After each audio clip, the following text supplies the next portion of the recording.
নমস্কার, আমি তপেশ্বরানন্দ নাথ। অমৃত কথা চ্যানেলের পক্ষ থেকে সকল শ্রোতাগণকে জানাই আমার ভক্তিপূর্ণ প্রণাম। অমৃত কথা চ্যানেলের উদ্দেশ্য এই পুণ্যভূমি ভারতবর্ষের মাটিতে বহু মহান সাধক জন্মগ্রহণ করেছে। সেই সমস্ত মহান সাধকগণের কথাই আপনাদের জানানো। যে সমস্ত মহান সাধকগণের কথা আপনাদের জানাবো তা আমি শ্রী শ্রী বামলীলা গ্রন্থ হইতে সংগ্রহ করেছি। তার জন্য দি বামা মিশনের শ্রী শঙ্কর প্রসাদ মুখোপাধ্যায়ের নিকট আমি চিরকৃতজ্ঞ থাকি। জয় তারা, জয় মা। আজ আমি যে বিষয় নিয়ে আপনাদের কাছে আলোচনা করব সে বিষয়টি হল তন্ত্রে পঞ্চমকার সাধনা। তারাপীঠ মহাশ্মশানের শিমুলতলার পঞ্চমকার সাধনা। এই পুরো বিষয়টি বামলীলা গ্রন্থ থেকে সংগ্রহ করেছি। ব্রহ্ম মন্ত্রসিদ্ধ ও ব্রহ্মনিষ্ঠ ও ব্রহ্মজ্ঞ সাধককে চক্রেশ্বর করিয়া তত্ত্বচক্রের অনুষ্ঠান করিতে হয়। মহারাজের সৌভাগ্যক্রমে দুর্লভ বস্তুও তাহার পক্ষে সুলভ হইয়াছিল, তাই সুফল ফলিয়াছিল অনিবার্য। এখানে উল্লেখ করা যায় যে ভৈরবী চক্রের অনুষ্ঠানে ভৈরবীর উপস্থিত তন্ত্রসম্মত পদ্ধতি, কিন্তু বামাখ্যাপা বাবার বাহ্যত কোনো ভৈরবী ছিল না। একবার শিমুলতলায় ভৈরবী চক্রের অনুষ্ঠানে তাহার প্রিয় শিষ্য শাস্ত্রী হরিচরণ গঙ্গোপাধ্যায় খ্যাপা বাবাকে জিজ্ঞাসা করেন, বাবা, আপনার ভৈরবী কই? উত্তরে খ্যাপা বাবা বলেন, বাবা, তারামা আমার আশ্চর্য ভৈরবী। এই যে বাবা পাশে বসে আছেন, যাহার অন্তর্দৃষ্টি খুলিয়াছে তিনি দেখিলেন। অপরে ভাবিলেন পাগলের প্রলাপ। এইসব অনুষ্ঠানে বাহ্য মৈথুন ব্যতীত অন্য মকার ব্যবহার হইত না, কারণ তিনি ছিলেন শুক্লপন্থী। পঞ্চমকার সাধনা তান্ত্রিক বামাচারের বিশিষ্ট অঙ্গ। মদ্য, মাংস, মৎস্য, মুদ্রা ও মৈথুন, এই হল পঞ্চতত্ত্ব। পূজায় যথারীতি মন্ত্র দ্বারা ও নানান প্রক্রিয়া দ্বারা শোধন করিয়া দেবীকে নিবেদন করিয়া দিয়া চিদগ্নৌ হবে সেই সংহুত্তা গ্রহণ করিতে হয়। ইহার মধ্যে আদ্য ও শেষ তত্ত্বই ব্যভিচারের সৃষ্টি করিয়াছে, কারণ অজিতেন্দ্রিয় তথা অনধিকারী ব্যক্তি আচারভ্রষ্ট হইয়া মাত্রা জ্ঞান হারাইয়া ফেলে। তন্ত্রে বারবার নিষেধ আছে, নির্বিকল্প ও নির্বিকার না হইলে কুল পথে মদ্য ও মৈথুন তত্ত্বের সেবা করিবে না। দেবী মতিশুদ্ধ হইলে তবে কুলদ্রব্য অর্থাৎ মদ্যাদি সেবন করিবে, নতুবা পতন। নির্বিকার ও নির্বিকল্প চিত্তে সেবা করিলে ভক্তি ও মুক্তি লাভ হয়। সবিকল্প চিত্তে অর্থাৎ ইন্দ্রিয় তৃপ্তির জন্য গ্রহণ করিলে নরকগামী হইতে হয়। কলির জীব দুর্বল চিত্ত ও নারীকে শক্তি রূপিণী বলিয়া জানিতে পারিবে না বলিয়া সদাশিব পার্বতীকে উপদেশ দিয়াছেন যে মৈথুন পরিবর্তে নিজ ইষ্টদেবীর পাদপদ্ম চিন্তা ও ইষ্ট মন্ত্র জপ করিবে ও মদ্যের পরিবর্তে মধুর ত্রয় অর্থাৎ দুগ্ধ, শর্করা ও মধু মিশ্রিত করিয়া ইষ্টকে নিবেদন করিবে। উদ্যত কৃপাণ শ্রেণীর উপর দিয়া গমন বরং সহজ, ব্যাঘ্রের কণ্ঠালিঙ্গন বরং সহজ, ফণির ফণায় হস্তক্ষেপও বরং সহজ, কিন্তু কুল সাধন এই সকল অপেক্ষা অত্যন্ত কঠিন।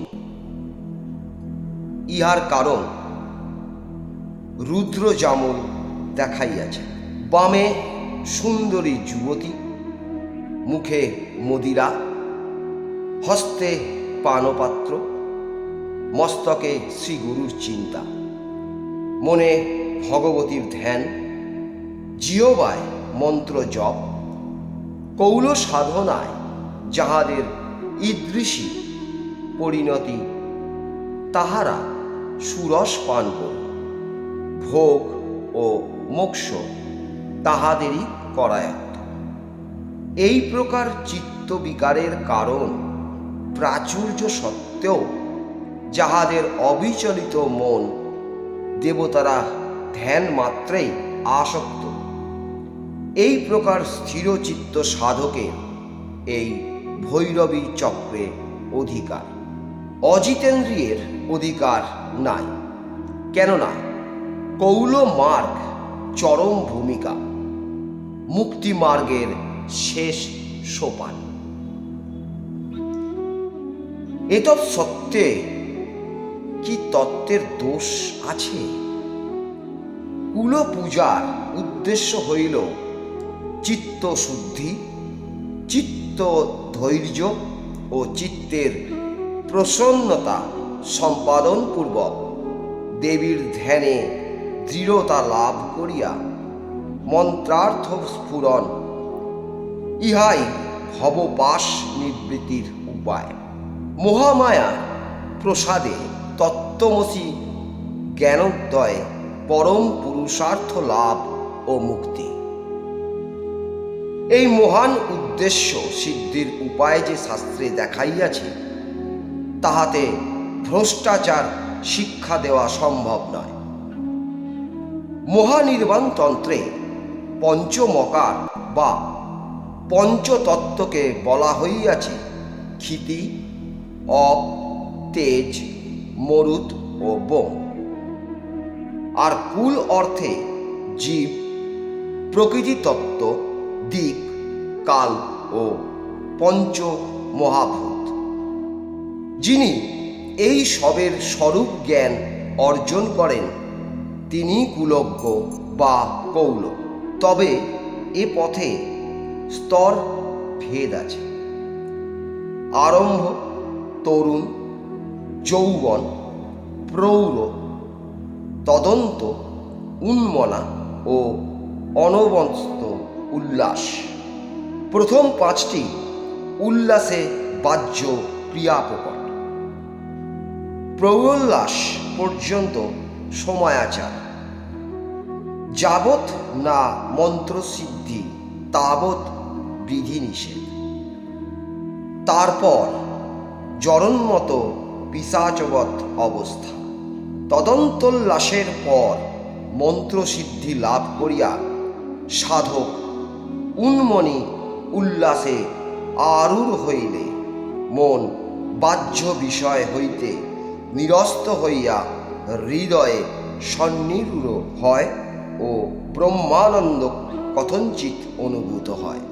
পরে অনবস্ত উল্লাসে মন জীবাত্মা ও পরমাত্মার বিলীন হইয়া যায় ও ধ্যাতা তখন ধেয়ে লীন হইয়া বিশ্ব ব্রহ্মময় হয় ও পূর্ণানন্দ অনুভূত হয়।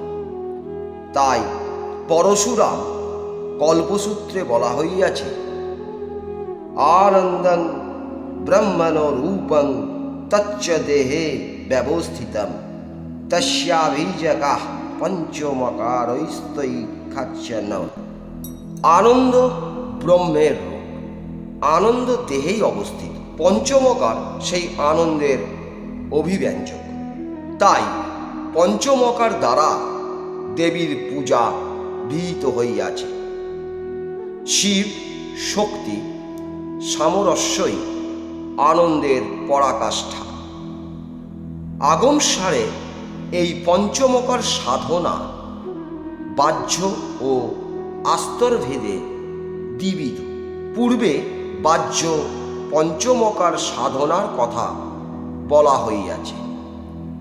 আগমসারে আন্তর পঞ্চমকার সাধনা সবিশেষ প্রকট, যথা মদ্য সাধনা, সোমধারা খরেদো ইয়াতু ব্রহ্মব্রন্ধানো বরাননে পিত্যানন্দো ময়স্তাং ইয়ঃ স এব মদ্য সাধক। হে পার্বতী, ব্রহ্মরন্ধ্র হইতে যে অমৃত ধারা খরিত হইতেছে তাহা পান করিলে লোক আনন্দময় হয়, ইহারই নাম মদ্য সাধনা। মাংস সাধনা, মা শব্দাদ্রসনা জ্ঞেয়া তদংশান রসন প্রিয় সদায়ো ভক্ষয়েদ্দেবী স এব মাংস সাধক। হে রসন প্রিয়ে, মা শব্দে জিহ্বা তাহার অংশ অর্থাৎ বাক্য যিনি পান করেন, অর্থাৎ যিনি বাক সংযমে মৌনী, তিনি মাংস সাধক। মৎস্য সাধনা, গঙ্গা যমুয়মূর্ধে মৎস্যৌ দৌ চরত সদা তৌ মৎস্যৌ ভক্ষয়েদ ইয়স্য ভবেন্যৎ সাধক। গঙ্গা ও যমুনার মধ্যে দুইটি মৎস্য চলিতেছে, অর্থাৎ বাম নাসিকা স্থিত নারী গঙ্গা ও দক্ষিণ নাসিকা স্থিত নারী যমুনা। এই ইরা ও পিঙ্গলা নারীদ্বয়ের মধ্যে প্রবাহিত শ্বাস প্রশ্বাস বায়ুকে মৎস্য বলে। এই শ্বাস প্রশ্বাস ক্রিয়া প্রাণায়াম যেমন রুদ্ধ করিয়া মনকে নিশ্চল যিনি করেন তিনি মৎস্য সাধক। মুদ্রা সাধক, सहस्रारे महापद्मे कनिका मुद्रिता चरत अत्या तत्रैव देवेशि केवल पारोदोपम जस्यो ज्ञानोदयोस्तत्रो मुद्रा साधको जाते।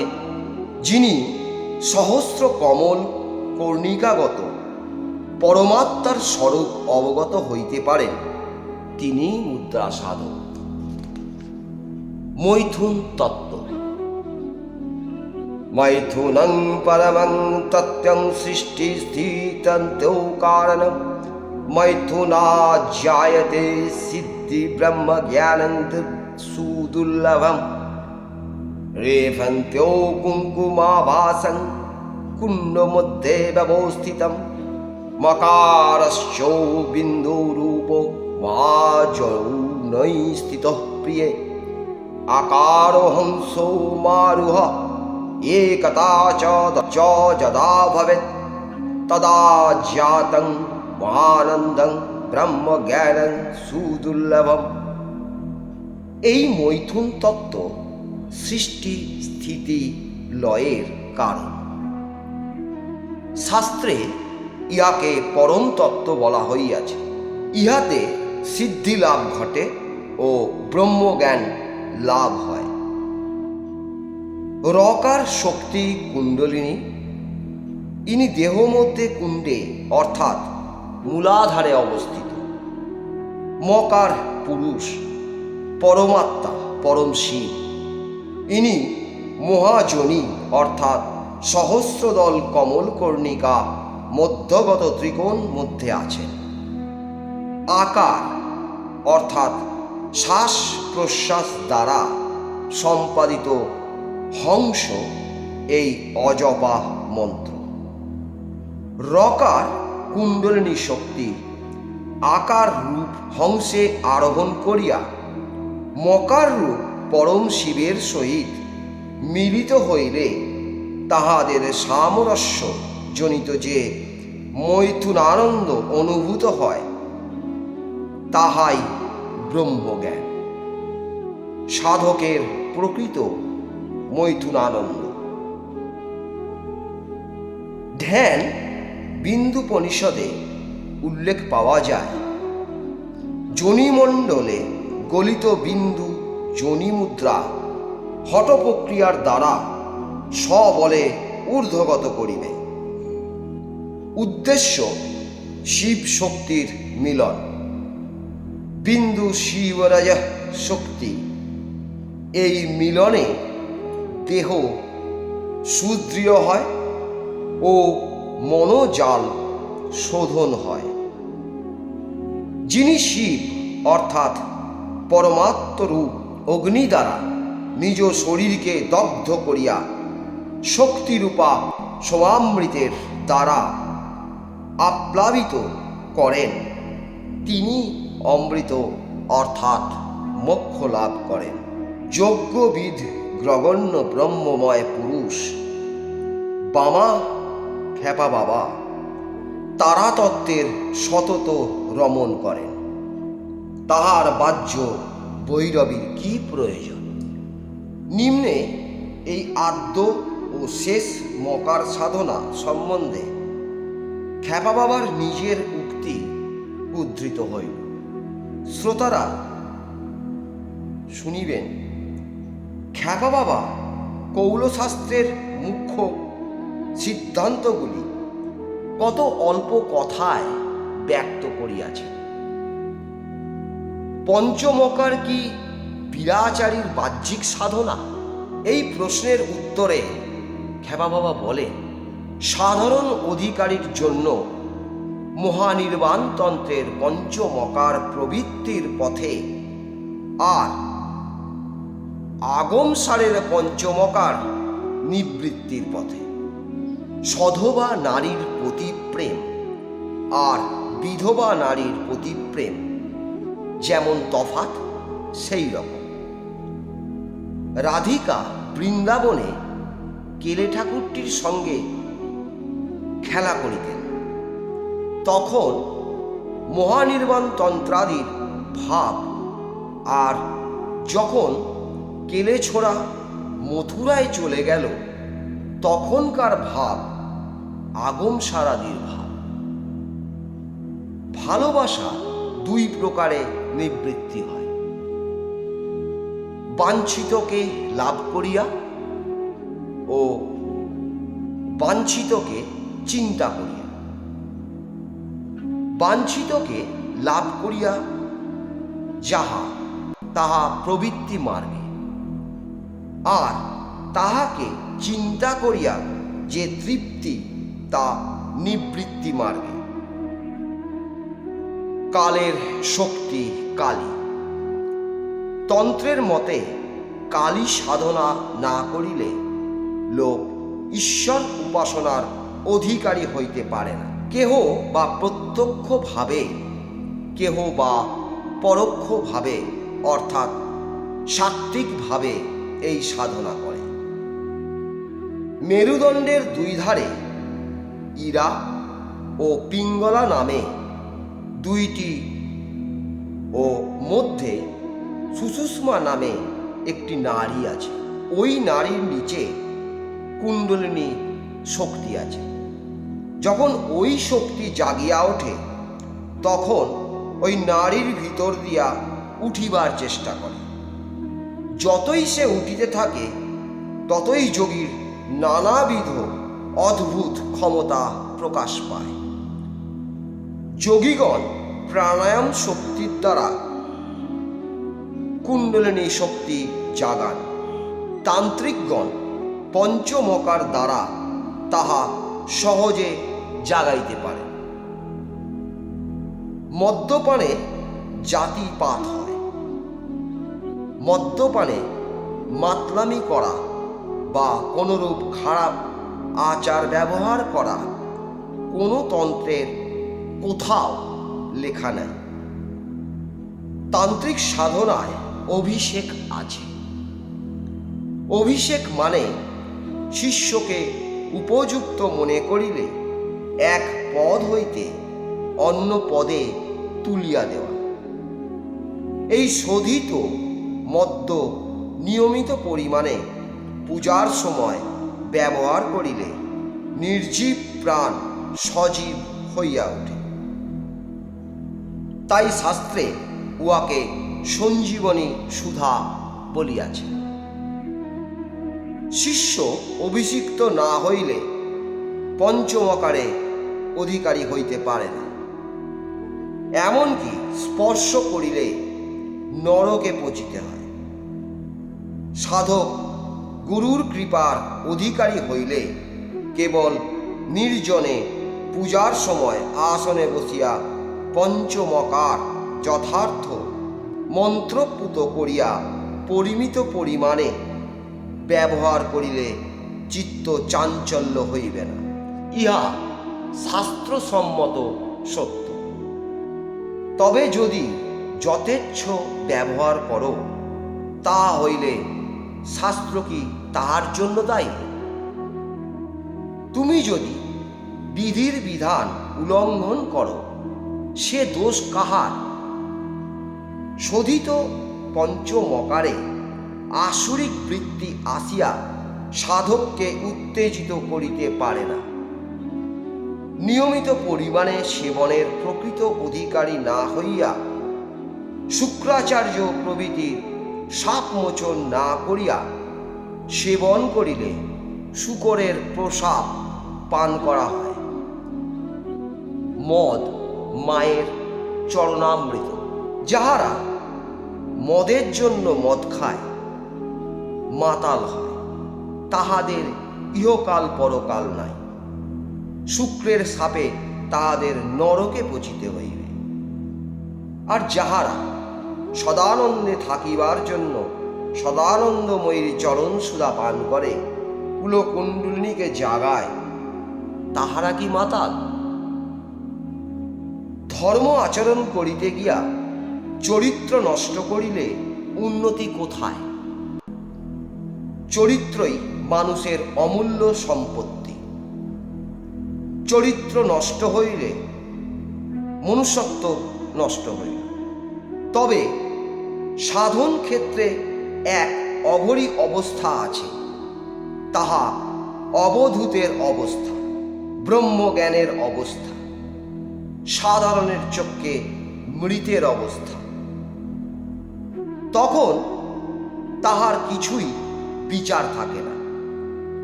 সে অবস্থা সাধনার চরম অবস্থা।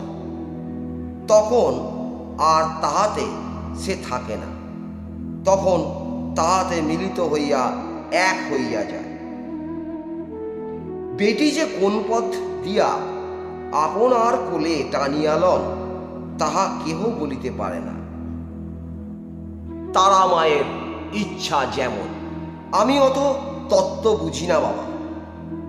কলিতে ভক্তি আর বিশ্বাসী সার, আর ইহাই অতি সহজ পন্থা। তবে ওই অঘরীরা চতুর্থ আশ্রমী অর্থাৎ সন্ন্যাসীদের পথে তাহাদের আশ্রমে প্রবেশ করেন না। লোকালয়ে আসেন না। তাহারা অসিত অর্থাৎ সিদ্ধ মদ্যপানে সদাই মত্তাবস্থায় অবস্থান করেন। তখন আর তাহাদের আমিত্ব থাকে না, তত্ত্বমসি হইয়া যান। সে অবস্থায় লোককে সহজে চেনা যায় না। তখন আর তাহাদের বাহ্যিক কোনো বিষয়ে জ্ঞান থাকে না। তাহারা তখন দেহ হইতে পৃথক হইয়া যায়। দেহের সহিত তাহাদের আর সম্বন্ধ থাকে না। সুতরাং জগতের সহিত আর সম্বন্ধ কি? তাহারা মায়ের সহিত একমাত্র সম্বন্ধ রাখিয়া অন্য সকল সম্পর্ক ত্যাগ করে। বাবা, সে অবস্থা কি সহজ? খ্যাপা বাবা বামদেব ইঙ্গিতে বুঝাইয়া দিলেন যে পঞ্চমকার সাধনা দুটি যোগে পূর্ণ রূঢ় সদাশিব তুল্য যোগীরাই সমর্থ। এ প্রকার অধিকারী সাধক কলিতে বিরল। তাই কলির 3000 বৎসর পরে দুটি যোগ নিষিদ্ধ। আজ এই পর্যন্ত। আমার বলায় কোনো ত্রুটি থাকলে আমায় ক্ষমা করবেন। জয় তারা, জয় মা।